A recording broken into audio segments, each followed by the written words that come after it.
Emisiunea. Bună dimineața, fetelor, dragelor și scumpele mele femei! Ne întâlnim astăzi la un Zoom extraordinar, zic eu, pentru că l-am muncit cu atâta dragă alături de Marina și vorbim despre cum putem noi, femeile, să ne susținem energia asta feminină și să avem cât mai multă abundență în viața noastră, cât mai multă fericire, cât mai multă stabilitate, pentru că toate ne dorim să fim niște femei și niște mămici echilibrate. Vreau să aduc atenția asupra acestor roluri pe care noi le îndeplinim, pentru că noi suntem cele care creem atât în familie cât și în viața de zi cu zi, totul în jur, pornind de la energia noastră, de la ceea ce spunem, dar în principal de la ceea ce suntem. Iar astăzi am onoarea să vă prezint așa subiectul acesta pentru că și eu îl studiez foarte mult, nu pot să spun că sunt expertă, ce pot să vă spun este că îl pun în aplicare cu drag de fiecare dată atunci când intru în rol de observator și aleg să intru de cele mai multe ori în rol de observator, pentru că acolo se întâmplă magie și lucrurile frumoase. Acum, numele meu este Cezara Moraru, sunt farmacist ca profesie, sunt coach, aș spune eu, sau coach în devenire pe multe planuri, asta atât în familie cât și în echipa mea minunată doTERRA, dar și în ceea ce privește toate relațiile mele cu oamenii din jur, cu familia și implicit cu copiii mei. Ce vreau să vă mai spun? Sunt și aromaterapeut, sunt și mămica 2 copii de 9 și de 11 ani, sunt unul din liderii comunității Esențial și Leader Diamond în doTERRA. Îmi place să spun că sunt coach în farmacoesența stilului de viață, însă cred că e mai mult decât atât. Ca și teme principale alături de Marina Georgeta Rotilă, o să abordăm mai multe subiecte. Ce este feminitatea versus feminism? Ce este energia feminină? Vom vorbi despre preferatul meu, triunghiul dramatic, pentru că știu că nouă tuturor oamenilor ne place drama, da, la modul propriu că intrăm în dramă. Deci acel triunghi victimă, agresor, salvator.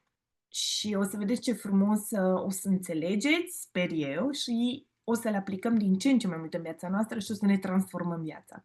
O să vorbim despre 10 moduri de a ne reconecta cu energia feminină și aici să-i dau cuvântul Marinei, care e atât de frumos o să ne ancoreze, chiar pentru că ea este mai mult decât mine în energia feminină și eu lucrez la asta.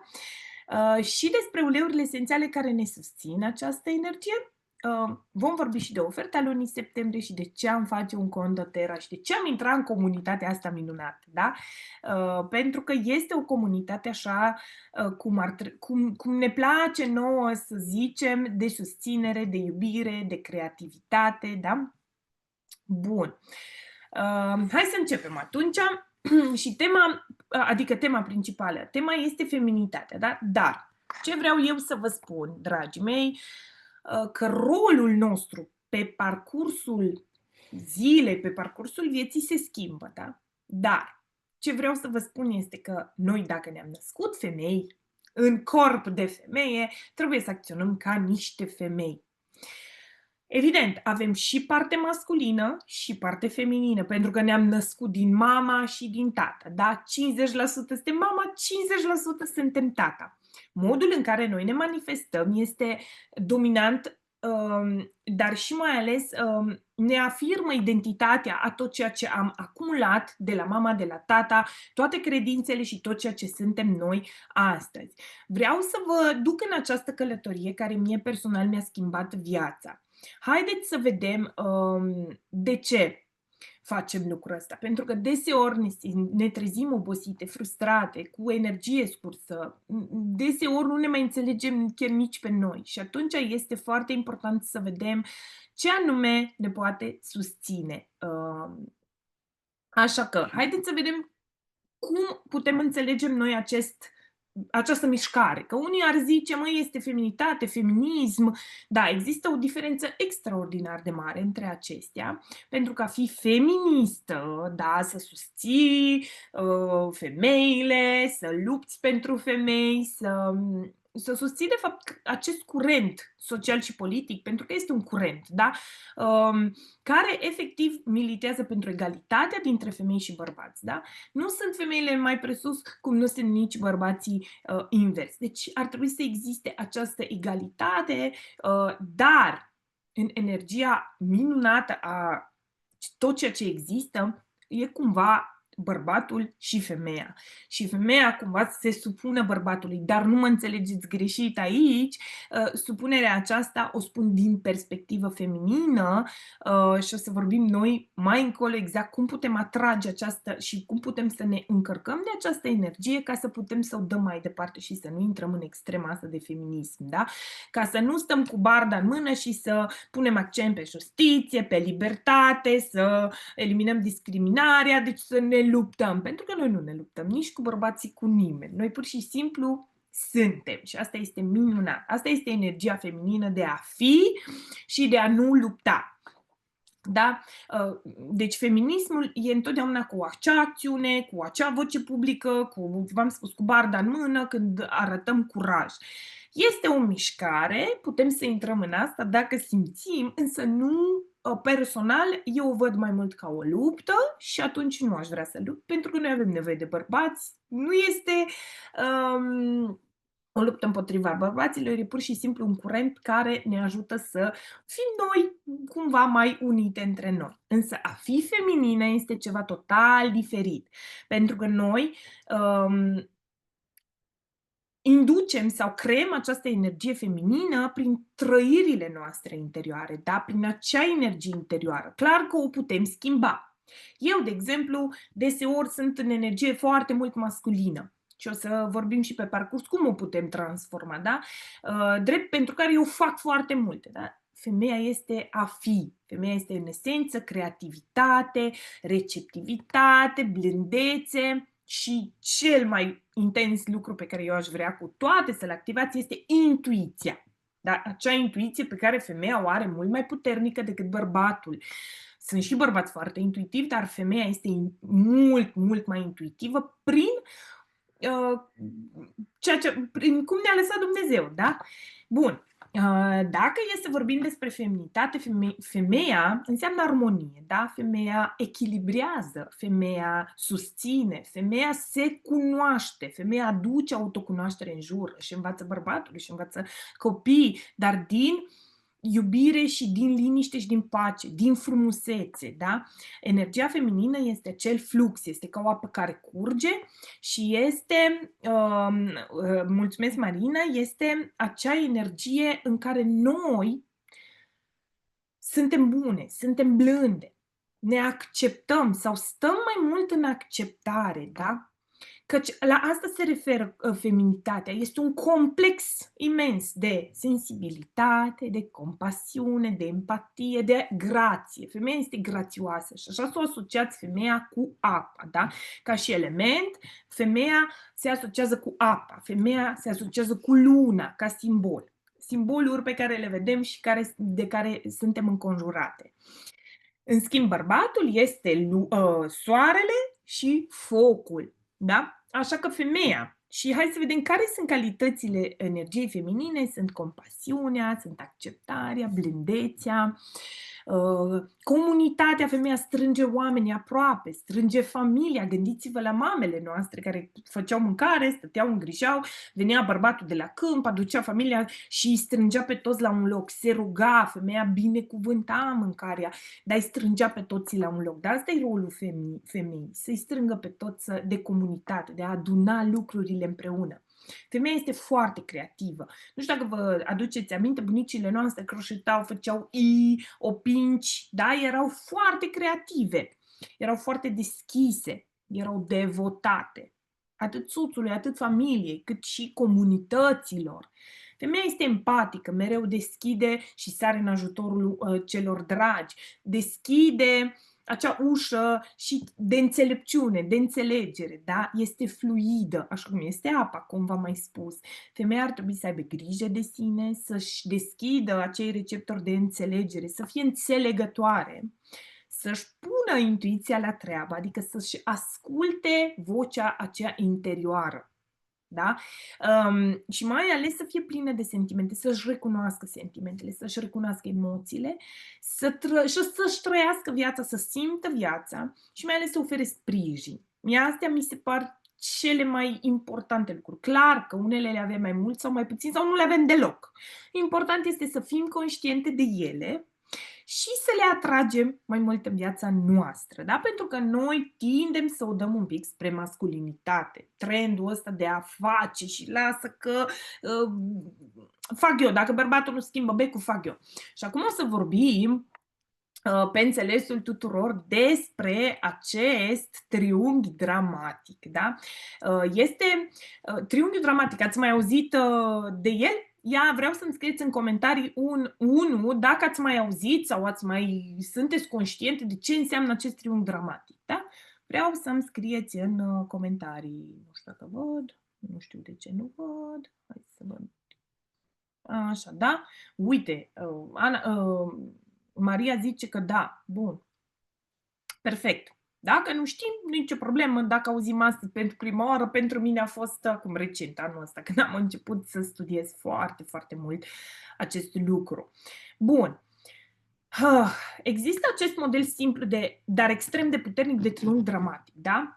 Este acel triunghi în care intrăm inconștient în cele 3 roluri, da? Victimă, salvator și agresor. Noi alunecăm în acest triunghi în continuu, pentru că este un joc al subconștientului nostru, da? Pur și simplu ne consumă toată energia noastră emoțională. Indiferent că ne dăm seama sau nu, este un joc psihologic, un dans care pur și simplu ne ține prinși în conflicte, fie că în viața de cuplu, fie în viața de zi cu zi, fie în viața cu un coleg, la muncă. Noi intrăm în aceste roluri automat, da? Indiferent când ne străduim noi, cât ne îndoim față de noi, dacă de astăzi încolo o să ne nu să ne controlăm, să ne verificăm pe noi, să stăm în analiză și în observator, să vedem, măi, acum ce rol mi-am luat? Da? Pentru că o să vedeți că o să intrăm și în familie, involuntar, da? Ne regăsim în acest cerc obositor și pur și simplu în momentul în care o să ne simțim epuizate, deseori se întâmplă să apară și o boală, da? Și pur și simplu apar dezechilibre în primul rând în familie, la nivel relațional și nu mai vedem clar ieșirea din acest triunghi dramatic. Și o să ne frustrăm și o să vedeți că relațiile noastre nu mai sunt aceleași. Bun, poți să dai Marina mai încolo. Hai să vedem și să le luăm pe rând, da? În primul rând este victima, da? Cine este în rol de victimă? Toți intrăm în rol de victimă atunci când ne plângem, da? Cine se plânge? Toți ne-am plâns la un moment dat. Victima este cel mai ușor de recunoscut. Este acea parte din noi care se simte neputincioasă. Eu nu pot, numai mie mi se întâmplă, m-am săturat. De câte ori sănătate? Nu v-ați auzit pe voi zicând-vă, băi, eu m-am săturat, nu mai pot, numai mie mi se întâmplă, nu mai am ce să fac, nu mă înțelege nimeni. Da? Cristina, dă-i din cap. Da, pentru că și eu mă simt și îmi vine să spun uneori, de cele mai multe ori, da? Bun, psihologic. Haideți să vedem. Noi, când intrăm în aceste roluri, de fapt, noi avem niște beneficii emoționale. Nici nu ne dăm seama, da? De ce? Pentru că psihologic, noi avem nevoie să fim salvați. Când intrăm în rolul ăsta, automat o să ne găsim un salvator. O colegă, un soț, un copil, da? Pentru că când există o victimă, există și un salvator, există și un agresor. Da? De ce?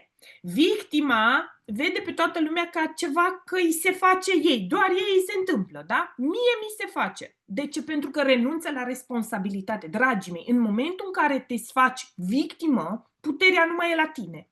Puterea este la cel din afara ta. De exemplu, dacă într-o relație, nu știu, întârzie soțul tău acasă, da? Și spui, aoleu, nu-i pasă de mine, eu nu contez, eu sunt nevăzută, dar a intrat în rol de victimă.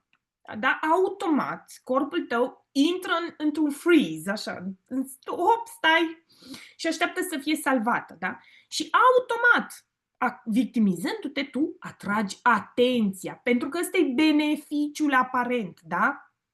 Primești atenție, primești compasiune, însă costul pe care tu îl plătești real este că rămâi blocată. Și exact rămâi în neputință. Ceea ce ne ajută, cine se regăsește în rolul de victimă? Bine, măcar o dată dacă ați fost victime, în orice situație. Păi eu nu pot, eu n-am bani, deci eu nu pot să vin la curs că n-am bani. Și vine Cezara și spune, mă, Cristina, că-ți plătesc eu. Da? Cristina, e doar un exemplu, n-am nimic cu Cristina, că o văd pe cameră. Da? Îi spune, mă, Cristina, că-ți plătesc eu. Și Cristina ce face? Dar Cristina nu mai produce bani, pentru că Cristina e victimă. Vine Cezara, care e salvatorul și să știți că rolul meu dominant este salvator. Scuză-mă că te întrerup și ce-o zis Cristina? Refuz să-mi plătești tu. Da, stai, că acum, da, o să-ți dai seama. Ideea, eu dau un exemplu ca să vedem să ne regăsim. Da, aoleu, îmi plătește Cezara, perfect. Cristina rămâne în victimă, Cezara își plătește. Zim cum, Cristina, credeți că o împuternicesc? Nu. Cristina nu se va împuternici, va rămâne exact în același rol de victimă. De ce? Că și-a atras ea atenția, iubirea. Dar ce mai important, dragele mele, este când ne transformăm. Cum ne transformăm? Când victima caută soluții pentru ea.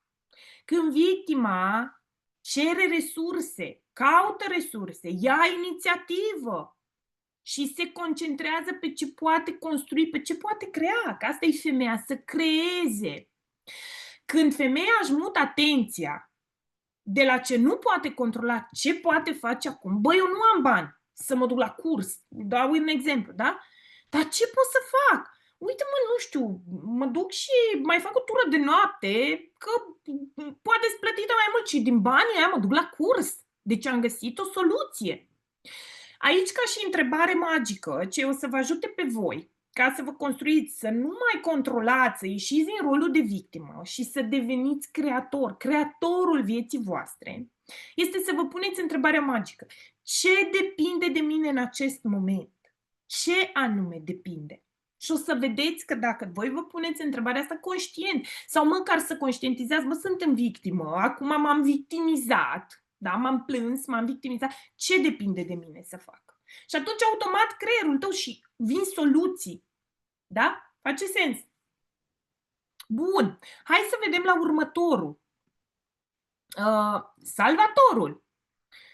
E clar că vă spun din start rolul meu dominant și mă dau pe mine că exemplu este salvatorul. Da? Ce face salvatorul? Și o să vedeți, o vă spun o dinamică care este extraordinar de importantă și o să vedeți că cât de rău vă faceți vouă prin a fi salvator. Bine, toate vă fac rău, toate ne fac rău. Bun venit, Andreea, iubi! În sfârșit, Andreea în Zoom. Așa, salvatorul este rolul cel mai nobil la suprafață, da? În ghilimele. Pentru că este cel mai periculos pe termen lung. De ce? Este partea care sare imediat să rezolve totul pentru ceilalți. Aoleu! Vă dau un exemplu. Noi facem evenimente, da? Cine vine? Cezara. Lasă că fac eu tot. Lasă că aduc eu tot. Voi nu trebuie numai să veniți. Da? Psihologic, fiți atenți aici. Există o superioritate ascunsă de care eu personal n-am fost conștientă, da? Nu am fost conștientă, am zis, lasă-mă că fac eu în locul lor, dar există superioritatea cumva că tu nu ești în stare, lasă că fac eu. Sau nu că nu ești în stare, decât să le dau lor care poate n-au mai făcut și lasă că fac eu. Dar în spate e și o vinovăție. Această mascată la salvator, pentru că el vine și se gândește, dacă n-ajut, sunt un om rău.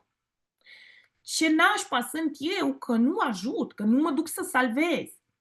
Vă dau un exemplu aici din casele voastre, să vedeți de câte ori intrați în salvator și de câte ori facem rău copiilor noștri, da? Un copil nu reușește să-și facă temele, da? Și vine părintele salvator și îi spune, lasă, iubitule, că-ți fac eu, vin eu și te ajut și-ți explic și îți fac eu locul tău. Îți fac eu tema, că poate ne grăbim, că nu știu ce, da? Copilul nu mai are șansa să-și rezolve singur competențele. Nu mai gândești, l-ai salvat, gata.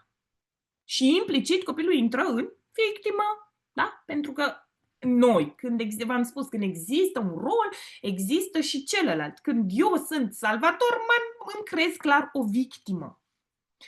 Da, salvatorul sare imediat să ajute când nu li se cere. Eu sunt aici, da? Cine mai e ca mine? Cine a sărit să ajute când nu li s-a cerut ajutorul? Toți am sărit la un moment dat, da? Că l-ai văzut pe copilul tău că poate, că știe și involuntarezi, lasă-mă că fac eu în locul lui, că îl fac mai repede și mai bine, că ne grăbim. De câte ori n-am intrat în salvator la propriul nostru copil. Da? Și își leagă valoarea de cât de indispensabil este față de ceilalți. Repet, el se simte vinovat la un moment dat că, exact cum am spus, că dacă nu ajut sunt un om rău. Eu mă regăsesc la lucrurile astea, da? Și acum, care este beneficiul aparent? Beneficiul aparent al unui salvator este că se simte indispensabil, da? Se simte valoros. El când intră în rol de salvator, eu mă simt valoroasă, da? Bă, am făcut, uite ce mare, ce frumoasă, câte pot eu să fac. Da? Dar costul pe care eu îl plătesc ca salvator sau noi îl plătim ca salvator este că ne obosim, ne sacrificăm mereu și îi micșorăm pe ceilalți.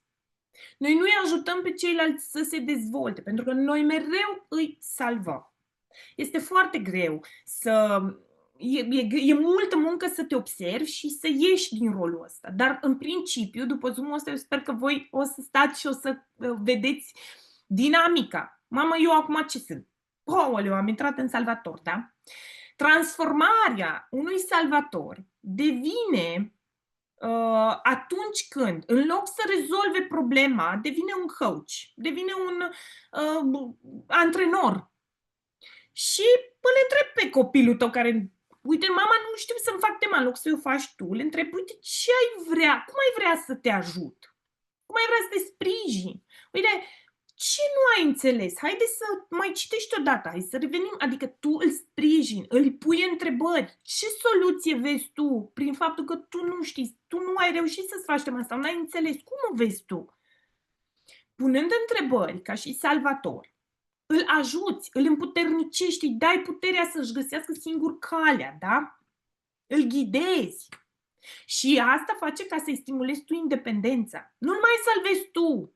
Nu-l mai faci victimă, că clar îl faci victimă. În loc să rezolvi în locul lui, tu efectiv îi dai putere. Deci salvatorul devine un antrenor, un coach. Da? Mamă, ce liniște e aici. Face sens. Cine... Hai că o să vă pun și o întrebare și după aia vreau să-mi răspundeți imediat. Da? Al treilea rol în care noi intrăm este agresorul. Da? Un agresor. E foarte simplu să intrăm și acolo intrăm cu toții. Sau persecutorul este criticul fraților, fetelor, dragilor. Este cel care vrea să controleze totul și îi spune, nu faci bine. Nu așa trebuie.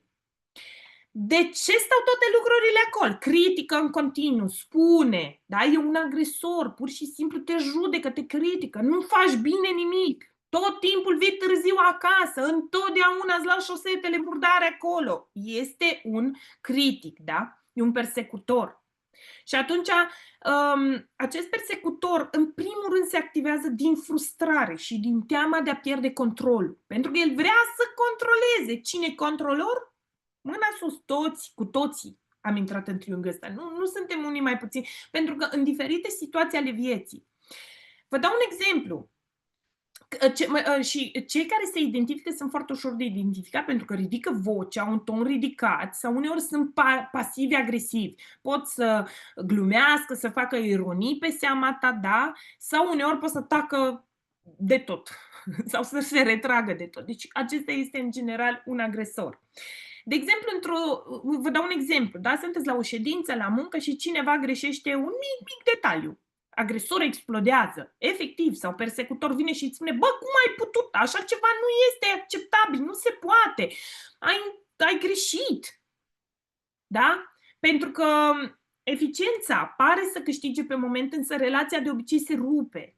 Și automat mai vine un șef. Da? Tu ești agresor, persecutor, dar poate vine șeful tău și îi spune: lasă-mă că ați văzut cum ați venit salvatorul? Vine un salvator și îi spune: da, lasă-mă că facem noi, ok, nu e așa de grav. Da? Iar tu l-ai făcut victimă. Da, îmi pare rău, știi, tot timpul eu greșesc, tot timpul. Deci vedeți cum se creează inconștient, se creează acest triunghi dramatic. Da? Ca și beneficiu agresorul, beneficiu emoțional, simte că deține controlul. Da? Pentru el e perfect. Însă costul real este că seamănă frică și creează distanță și resentimente. Un om care te critică tot timpul, îți creează o distanță, te ferești de el.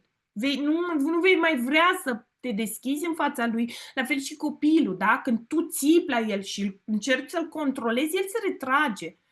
Ori vorba aceea, luptă sau fugi. El se retrage, nu poate să facă față sentimentul și atunci se retrage. Iar transformarea minunată a agresorului sau a provocatorului este atunci când spune adevărul pe masă. În momentul în care el vede și stă în observator, fără să judece și să folosească un limbaj non-agresiv, poate să schimbe situația. Da? Poate să spună: uite, observ că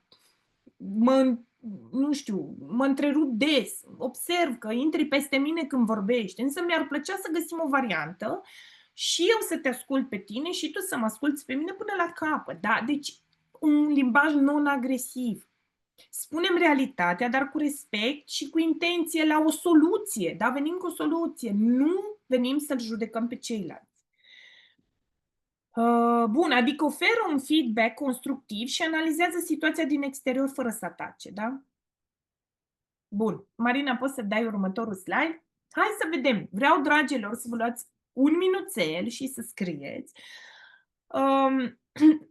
Imediat, nu. Cum ne recunoaștem că intrăm în roluri este pur și simplu când vedem că ne consumăm și pierdem energie și mai ales când vedem că se repetă aceleași lucruri în familie, la lucru, da? Când se repetă și atragem conflicte.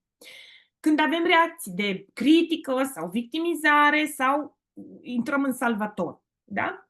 Ce putem să facem este să punem un buton de pauză, să ne luăm un ulei esențial și pur și simplu să respirăm, da? Ne dăm cu un ulei esențial, inhalăm, ne conectăm un pic la corp, da? Este secunda noastră de conectare cu noi și respirăm și ne observăm gândurile și emoțiile.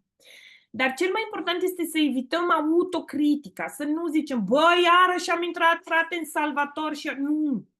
Am intrat în salvator, hai să găsesc, să văd cum pot face, să ies de acolo. Întreabă-te ce reacție, ce soluție pot alege acum, ce pot face acum, da? Poți să dai, Marina, următorul slide. Aici e foarte important, din nou, să vedeți în ce situații dificile, și aici vă rog să vedeți care e rolul vostru dominant. Vă luați o situație majoră pe care voi o trăiți în relația cu soțul, în relația cu copiii, în relația de la muncă, în relația ta cu prietena ta cea mai bună, da? Și vă luați această temă, puteți să vă faceți o poză și scrieți în ce situații dificile, deci victima, de obicei, în ce situații dificile ai tendința să simți că nu ai nicio putere și că depinzi de ceilalți pentru a găsi soluții? În general, toți intrăm și în victimă. În ce situații? Un al doilea cuvânt, o întrebare în care poți să vezi dacă ești în victimă sau nu. Te surprinzi des spunând: băi, dar de ce mi se întâmplă mie toate astea? De ce tot timpul eu? Agresorul sau persecutorul, în general, în conflicte, are impulsul de a controla, critica și a evidenția greșelile celorlalți. Hai să vedem unde anume simt eu impulsul să controlez, să critic, să văd greșelile în ceilalți, da? Sau poți să-ți răspunzi la întrebarea: ai senzația că pentru a obține ce vrei e nevoie să pui presiune sau să fii dur cu ceilalți? Atunci te identifici ca agresor, da? Iar salvatorul are tendința, te întrebi, am tendința să mă bag să ajut pe cineva, chiar și când nu mi s-a cerut ajutorul? Simt că valoarea mea depinde de cât de mult îi ajut pe ceilalți sau de cât de indispensabili sunt pentru ei? E o întrebare, sunt niște întrebări foarte bune. Faceți-vă poză și vă rog din suflet, mi-ar plăcea până la sfârșit să ne spuneți în ce rol dominant credeți că sunteți voi. Cu toții, dar e un rol dominant. Eu vă spun, la mine e salvatorul, cu cine mă cunoaște știe, da? Mă tratez și vedem. Dar o să vedeți că intrăm foarte, foarte ușor în rolurile astea. Bun, Marina, poți să dai mai departe?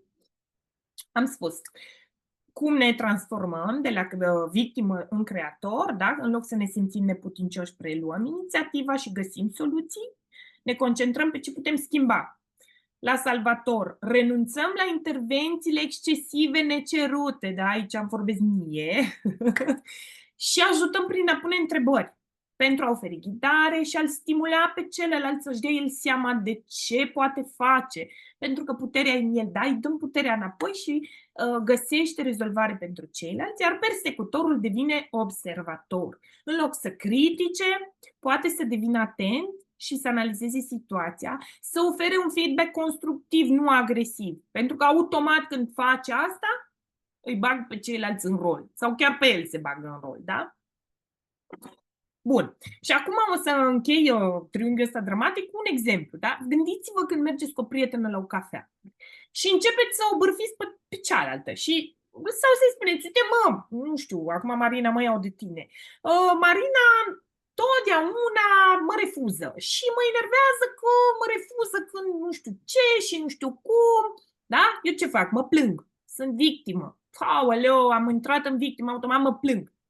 Tot timpul mie vine și cealaltă, vecina, și spune, lasă-mă că îi spun eu. Îi spun eu lui Marina că și pe mine m-a enervat, da? Și aia se victimizează și pe mine m-a enervat și o să-i spun eu lui Marina că, uite, ce m-a deranjat și îi spun și pentru tine. Aia vine și o salvează și pe prietena ei, că trebuie să ne salvăm unii pe ceilalți, da? Deci intră și în rol de salvator.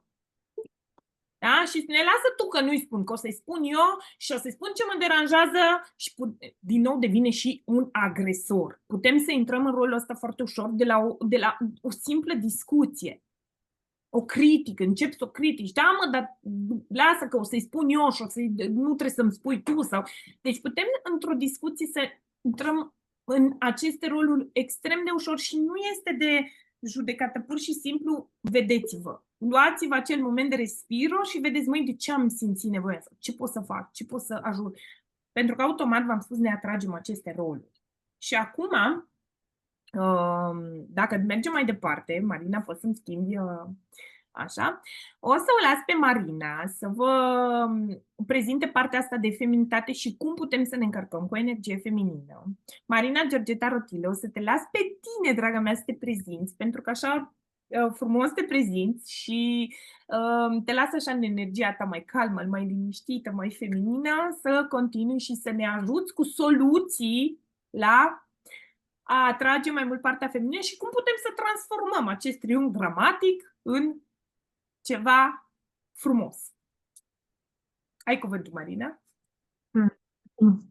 Bună dimineața la prânz și eu o să vă felicit pentru că v-ați luat astăzi acest timp de a asculta și de a poate schimba ceva la voi. Pentru cine nu mă cunoaște, numele meu este Rotilă Marina Georgeta. În viața personală am mai multe roluri.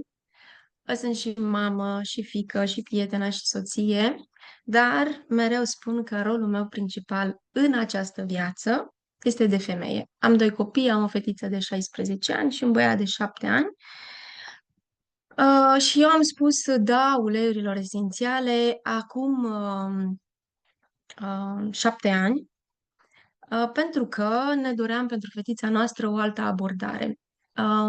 Cu câteva zile înainte de a se naște Maia, am avut o preeclampsie, adică mi-a bușit sângele pe nas și de acolo a urmat mai multe diagnostice.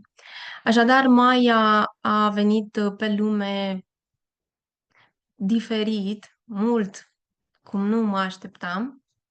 La 8 luni a avut prima criză de epilepsie și traseul este așa, din Iași am ajuns în București și din București am ajuns la Sibiu. Așadar, sunt o moldoveancă mutată în Ardeal. Dar vreau să vă zic pe scurt povestea mea, pentru că să știți că fiecare poveste și povestea fiecărei femei de aici este unică.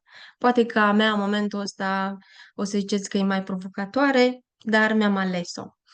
După 6 ani în care noi am folosit uleiurile esențiale cu consecvență în toate cele 3 moduri, Maia este scoasă din diagnostic de epilepsie, deci în momentul de față, în februarie se vor face 2 ani de când ea nu mai ia niciun antiepileptic și nimic din farmacie.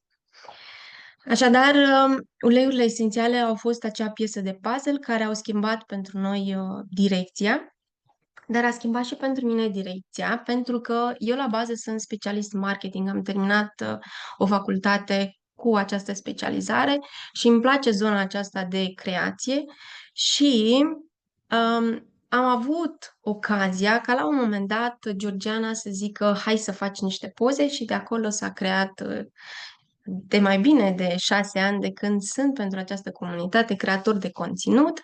Între timp mi-am dezvoltat și partea aceasta de emoții, ajungând să fiu coach de emoții esențiale, adică însoțesc oamenii să-și elibereze emoțiile captive din corp, da, ele rămân captive în corp.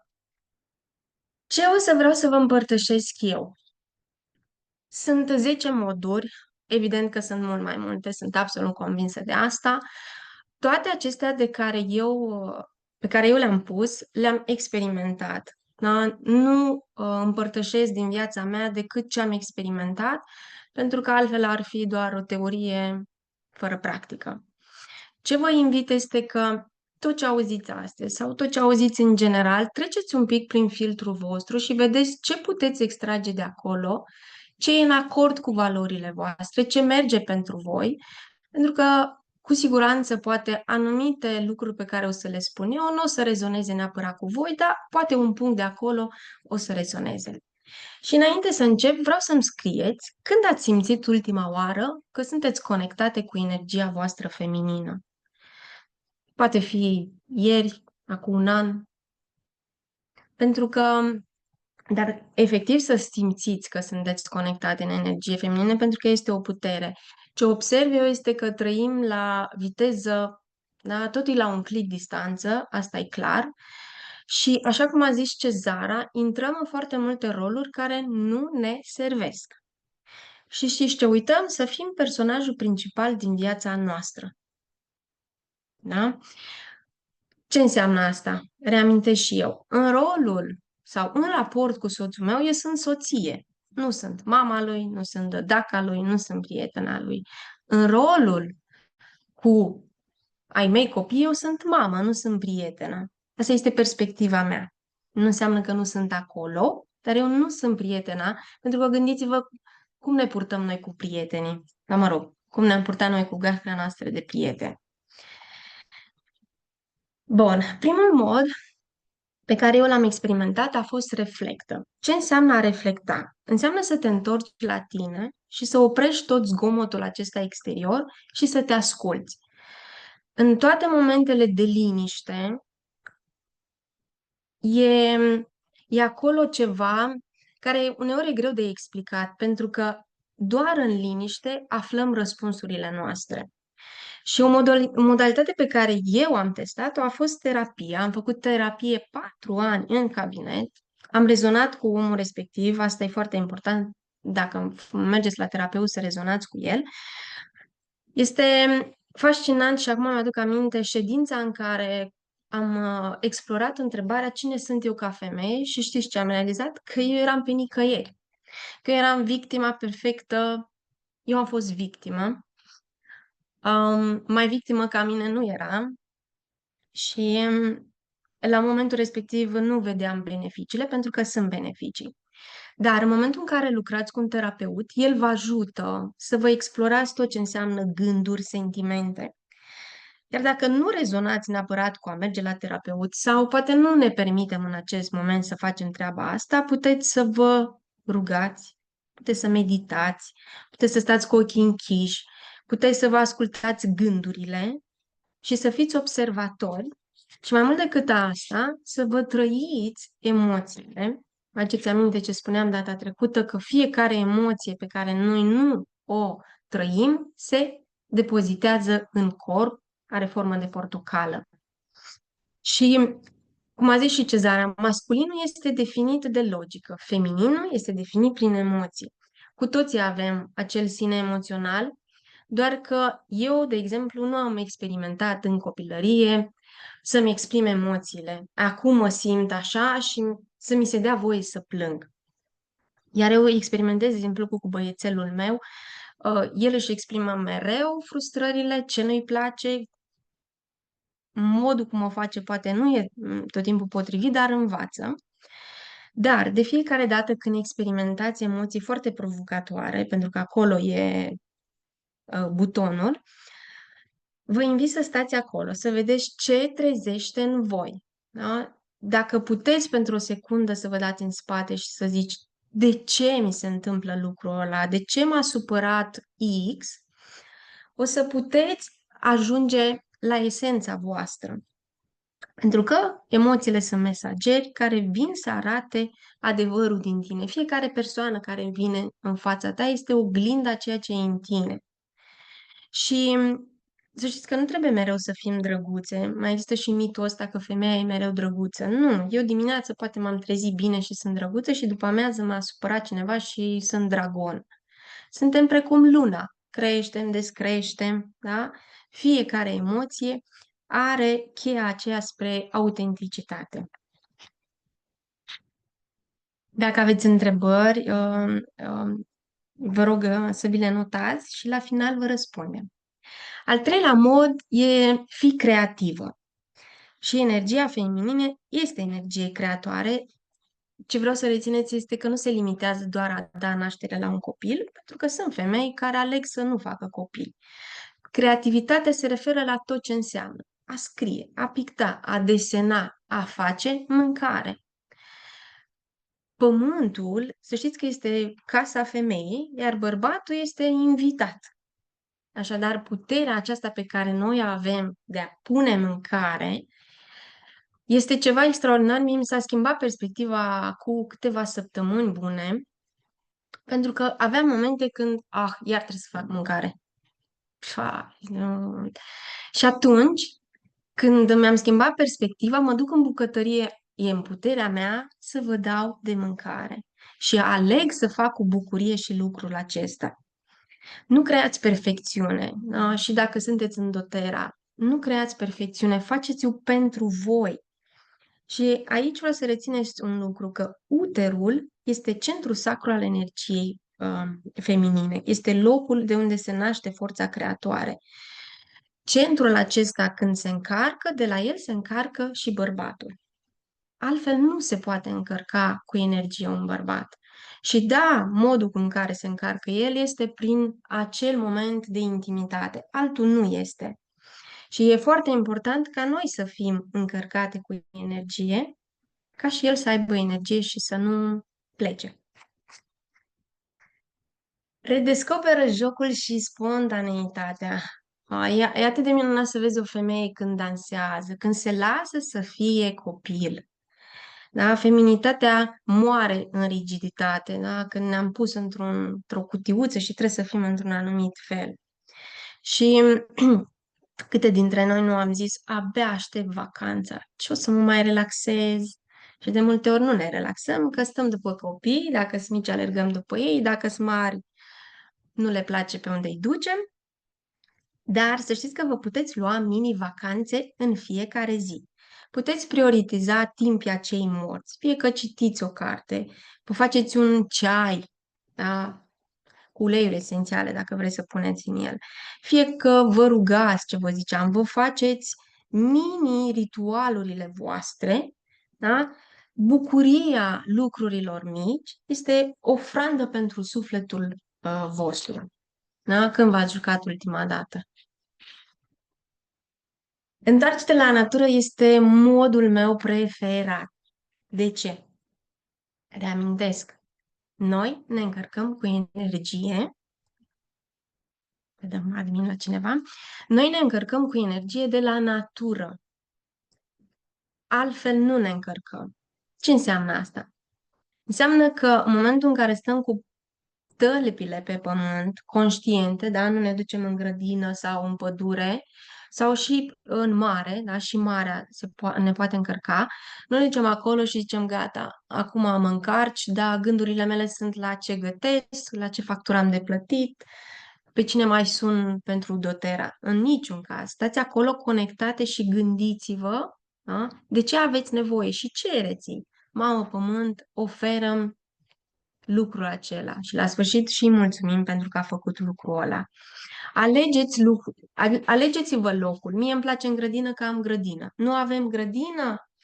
Putem vorbi la final de uleiuri, dar uleiul cel mai la îndemână când nu-l avem este balance.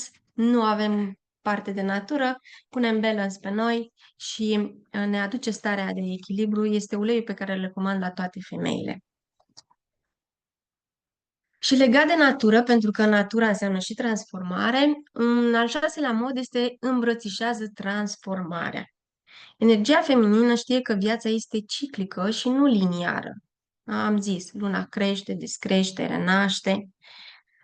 Noi, femeile, trecem prin transformări, uneori mai blânde, altele mai cutremurătoare, însă rolul lor este să ne aducă către noi. Câte dintre noi poate nu suntem în perioada în care zicem aș vrea să mai am corpul de la 20 de ani? Nu se mai poate.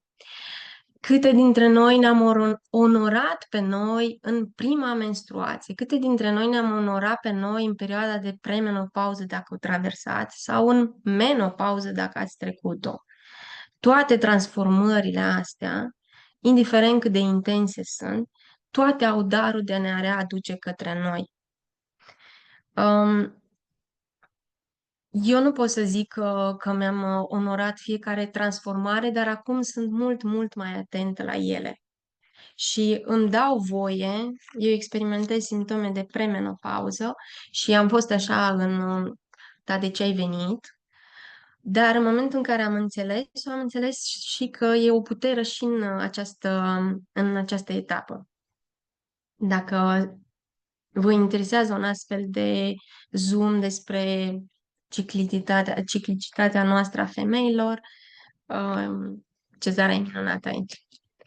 Îngrijirea de sine. Să știți că pentru mine îngrijirea de sine nu înseamnă doar mă duc îmi fac o baie cu spumă sau îmi cumpăr o rochie. Înseamnă să te alegi conștient, da? Să te pui pe lista ta de prioritate. Cea mai importantă persoană pentru mine, Marina, sunt eu. Și nu este egoism, dar eu știu ce îmi doresc, cum îmi doresc, de ce îmi doresc lucrurile alea. Și cu toate am experimentat, da? Dăm copiilor, soțului, jobului, prietenilor, dar uităm să primim. Și, cum a zis și Cezara, în momentul în care uităm să ne mai umplem pe noi, apar dezechilibre, da? Fie sub formă de boli, fie sub formă de stări, de emoții prea nervoase, prea iritate, prea epuizate. Alegeți-vă la îngrijirea de sine ce vă place. Poate e un masaj, poate e o mască de păr, poate mergem la unghii, poate mergem la cosmetică, poate ne facem un masaj, soțul îl rugăm să ne facă.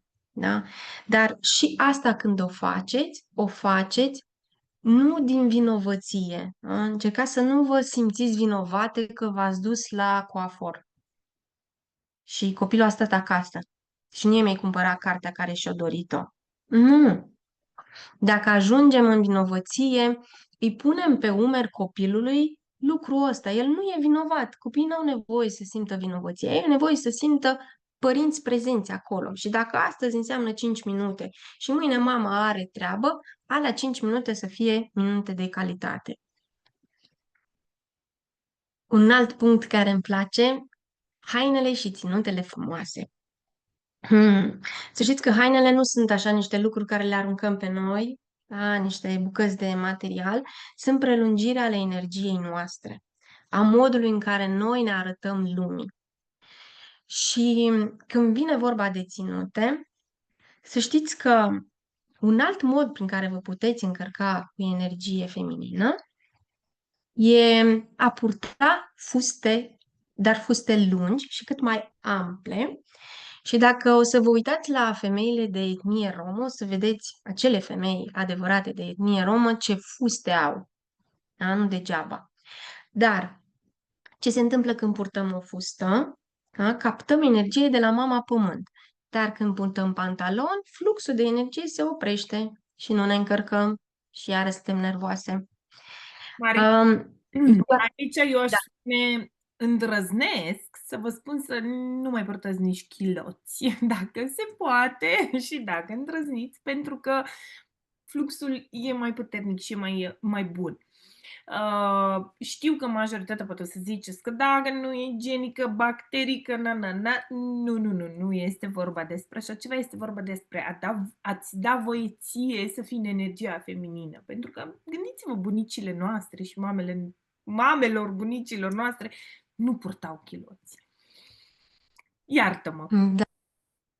Puteți să experimentați astea poate când dormiți. Poate dacă la început o să ziceți pe stradă nu pot să ies, să experimentați dormiți fără lenjerie intimă. Și încercați să vizualizați o femeie cu o fustă lungă, frumoasă și una cu o fustă scurtă, mini. Fusta lungă este feminitate, fusta scurtă este feminism. Și dacă o să aveți curiozitate, uitați-vă cum se uită un bărbat la o femeie care are fustă lungă și cum se uită la o femeie care are fustă scurtă. E cu totul și cu totul altceva. Și mai avem două moduri. Unul din ele zicea Cezara, da, de bunicile care se întâlneau la foc și găsește-ți tribul. Nu știu câte dintre voi aveți un astfel de trib. Eu am ocazia în Sibiu să experimentez, se numește Cercul Lunii, în care ne întâlnim aceleași femei, dar se întâmplă o dată pe lună, la lună plină ne întâlnim. Dar ce se întâmplă în momentul în care vă întâlniți? Rolul acestor triburi nu este nici să oferim sfaturi nesolicitate, ci doar să stăm, să fim acolo împreună. Și așa e, cum zicea Cezara, femeile împleteau împreună, găteau împreună, înmormântau împreună, da? Toate trecerile erau împreună. Și rolul care era? Să ne reamintim că nu suntem singure. Și în cercuri se mai întâmplă ceva, se vindecă lucruri sau se armonizează, îmi place mie să spun. Tribul poate fi cercul, poate fi, nu știu, întâlnirea lunară la cafea cu fetele, da? Locul în care nu avem măști, în care nu trebuie să demonstrăm absolut nimica, în care feminitatea este celebrată și onorată. Ce înseamnă asta? Înseamnă că femeile se bucură pentru creșterea ta și nu o să zică, a, uite-o și pe asta, să-i fac ceva să nu cumva, da? Aia înseamnă feminitate. Cealaltă parte este feminism. Și al 10-lea lucru, evident, să ne împrietenim cu uleiurile esențiale. Eu în terapie, când am făcut atunci 4 ani terapie, evident că am adus uleiurile esențiale. Cel mai mult am folosit uleiul de jasmin, dar după ce am văzut ce poate să facă pentru Maia, evident că le-am pus pe mine. Și am văzut schimbări extraordinare. Am și pe esențial o mărturie cu Helichrysum. Cine are curiozitatea ce a putut face uleiul acela cu mine. Dar cum ne împrietenim cu uleiurile? Da? Sau ce uleiuri să folosim? Sau de ce să le folosim? Eu o să vă zic rutina mea și las aici așa câteva lucruri pe care le pot face. Balance la mine este nelipsit pe tălpi, mă ancorează. În chakra coroană îmi pun T3 și Arise uneori. În spatele genunchilor îmi pun Cypress pentru a lăsa energia să curgă, Rose pe zona inimii pentru a crește energia. Și apoi am tot felul de uleiuri, acum depinde. Acum înainte mi-am pus Whisper și am și inhalat adaptiv. Fiecare ulei, da, uleiurile pe care le alegeți voi, sunt în funcție de ce aveți voi nevoie.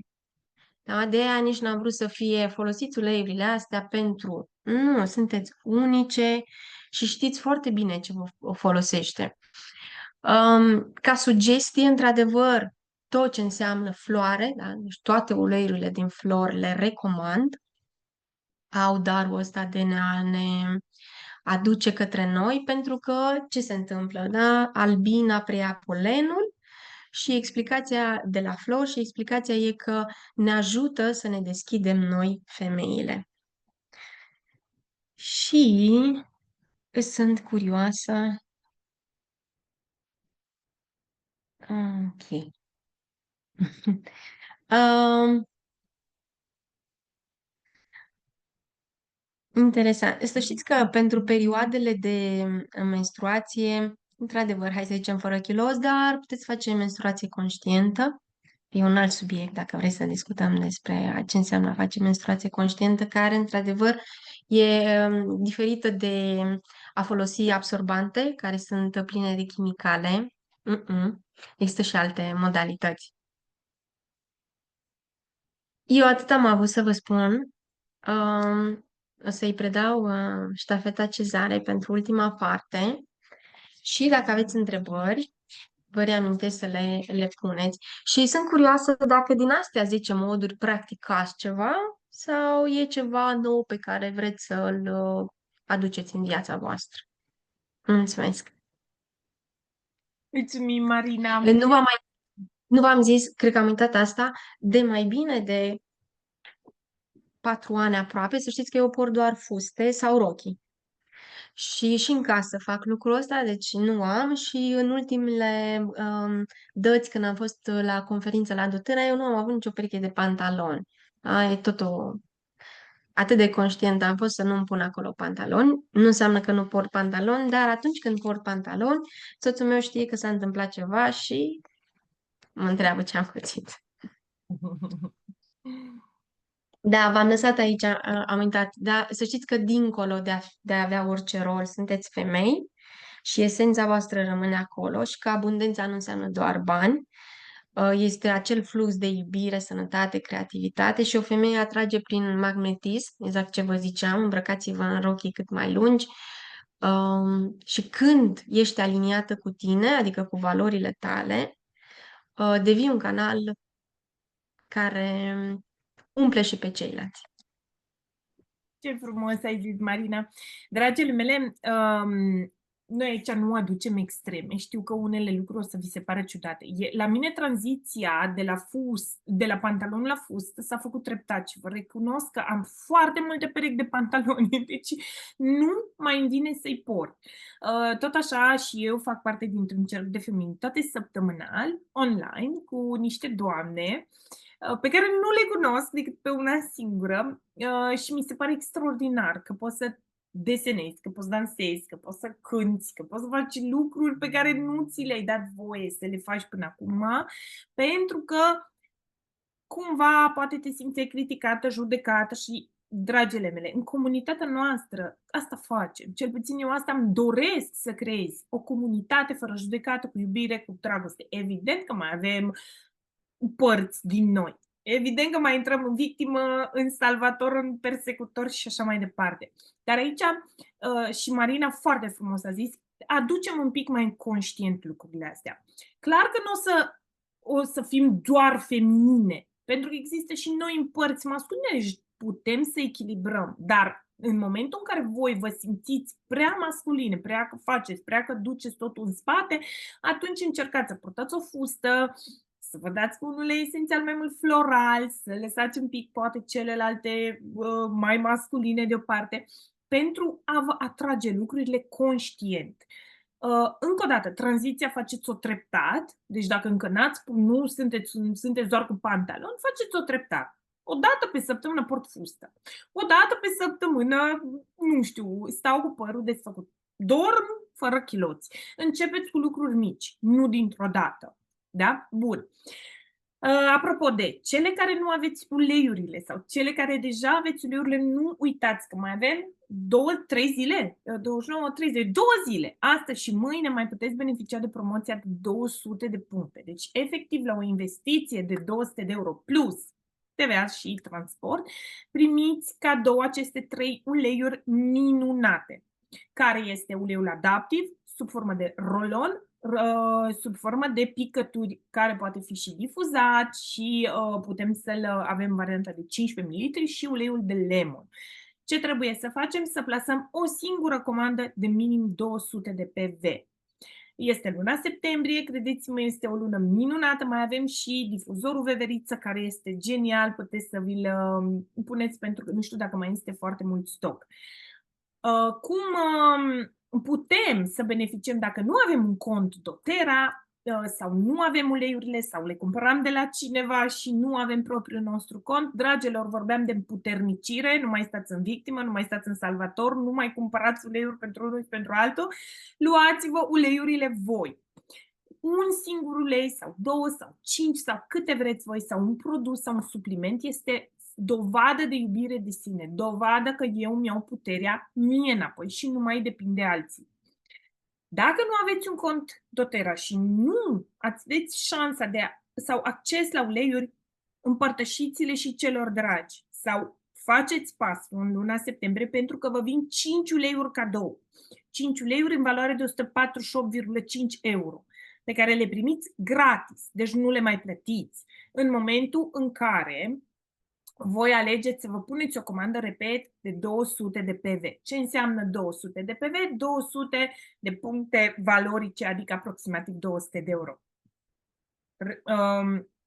Aceste uleiuri care vi le-am spus, cele 3 adaptiv, la 15 ml lemon și rolonul de adaptiv, le primiți la orice promoție de 200 PV, fie că e comandă, fie că e înscriere, dar la înscriere se mai pune și Wild Orange și Balance în urma acestui seminar. Pachetele de înscriere sunt aici, sunt multe și vă încurajez să le cereți celor care v-au invitat aici sau persoanei cărei rezonați cel mai mult. Mergeți înspre ea și spuneți-mi, uite, îmi doresc un kit pentru copii, îmi doresc pentru mine, să dorm mai bine, să fiu mai feminină, să-mi reglez ciclul menstrual, să am grijă de mine, pentru că uleiurile pot face parte din viața noastră și ca rutină. Iar ca sugestii de utilizare, exact cum a zis și Marina, puteți să puneți o picătură de lemon în fiecare zi într-un pahar cu apă, cu un pic de lămâie stoarsă, pentru că ne ajută să avem mai multă claritate mentală, ne ajută pe partea digestivă. Și dacă ne începem ziua cu un lemon și cu un citric, credeți-mă că pe tot parcursul zilei curge și e fluid, da? Și cu un pahar de apă curge toată informația, toată emoția, toată starea noastră. Balance. Puneți 1-2 picături pe tălpi, eu îmi pun câte 4, 5, 6. Nu numai ca și în spatele urechilor și măsez urechile sau pe zona buricului. De ce? Pentru că ne ajută să ne împământăm. Acum nu mai e chiar așa de calm, ne mai putem umbla desculți. Începeți ziua cu echilibru emoțional și Balance asta face. Pentru că este o combinație de mai multe uleiuri. Wild Orange, puteți să-l difuzați, puteți să-l inhalați, este un ulei care vă dă bucurie, vă bine dispune și vă oferă motivație pe întreaga zi. Da? Uleiurile de citrice ne oferă motivație și claritate. La prânz putem să aplicăm sau chiar să începem ziua cu Adaptive Touch, care poate fi purtat ca pe post de parfumie sub formă de rolon, da? Și doar îl dăm pe piele, este gata diluat. Oferă liniște, ancorare, puteți să-l dați și copilului care merge la școală, care merge la grădiniță sau are un examen sau are ceva de trecut, pentru că liniștește sistemul nervos central și ne ajută să ne adaptăm la situații noi. Din nou, la prânz puteți să mai puneți lemon sau chiar și Wild Orange, pentru că v-am spus, ne oferă concentrare și ne limpezește mintea, iar seara Balance, Wild Orange, chiar și Adapt. Fie aplicate, fie difuzate, aceste uleiuri sunt geniale. Nu numai în septembrie că e promoție, ci zi de zi. Eu le cumpăr aproape lunar, Adaptive nu-mi lipsește, Balance nu-mi lipsește, se termină foarte repede pentru că torn mult, pentru că mie îmi place la uleiuri să nu mă zgârcesc, ci să pun. Dar, efectiv, voi, sprijinindu-vă starea voastră de bine, o să dormiți mai bine, o să fiți mai ancorate și o să aduceți feminitatea și liniștea și echilibrul la un nivel la care nici nu v-ați gândit. Este vorba de grijă de sine. Dacă nu doriți să intrați și să beneficiați de aceste promoții, începeți cu ulei. Începeți să folosiți, nu știu, uitați-vă ce ulei esențial aveți acasă, dacă îl cereți cuiva și folosiți-l până îl terminați. Dar fiți prezente, așa cum să fim prezente în rol de observator, victimă, ce am mai spus mai înainte, adică să observăm și să ne vedem un pic reacțiile, stările, să vedem ce a făcut în corpul nostru. Pentru că așa, dacă ne dăm și rămânem în același triunghi dramatic, nu o să observăm nimica.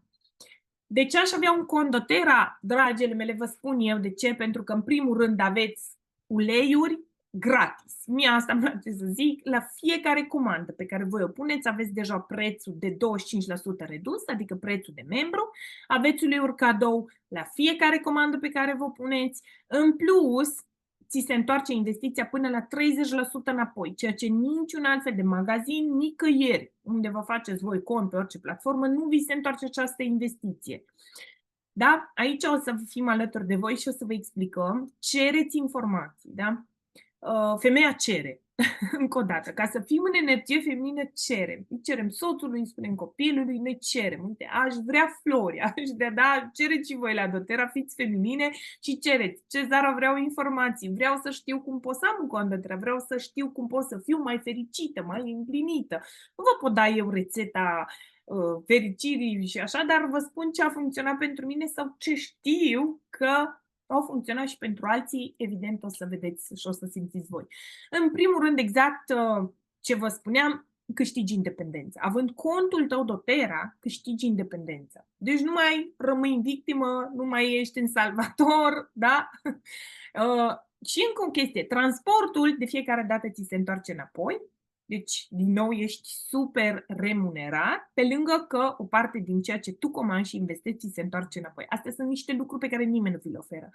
Cel puțin eu nu știu o companie să fie atât de generoasă.